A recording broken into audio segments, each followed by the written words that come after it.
আছি মূলত এটা হলো সীমান্ত, এটা হলো জগদল সীমান্ত। এই জগদল সীমান্ত দিয়ে এখানকার কিছু লোকজন এই যে নাগর নদী আছে, এই নাগর নদী পেরিয়ে ওপারে দেওয়ার চেষ্টা করছিল, কিন্তু ওই যে ওই পাশে দেখতে পাচ্ছেন বিএসএফ এর সদস্যরা, এই বিএসএফ এর সদস্যরা মূলত তাদেরকে ফিরিয়ে দিচ্ছেন, তারা যেন না যায়।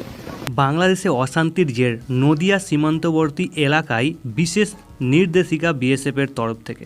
বাংলাদেশের অশান্তির পরিবেশ আছড়ে পড়ছে ভারত বাংলাদেশ সীমান্ত এলাকাগুলিতে। আগের তুলনায় জোরদার করা হয়েছে সীমান্তবর্তী এলাকার নিরাপত্তা। ফলে সব থেকে বিপদে পড়েছে সীমান্তবর্তী এলাকার কৃষকরা। সীমান্তবর্তী এলাকার মানুষের জন্য বিএসএফের তরফ থেকে বেশ কিছু নির্দেশিকা দেওয়া হলো।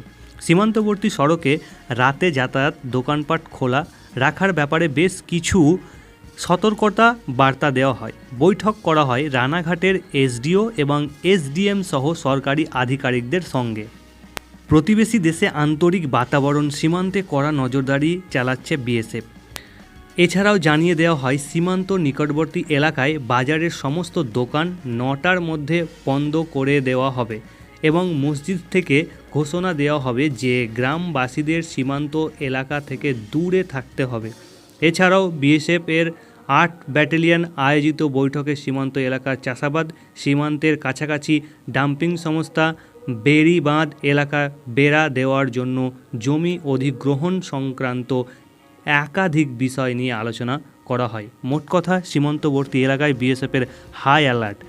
বাংলাদেশ থেকে হিন্দু মুসলিম সবাই ছুটে আসছে ভারতে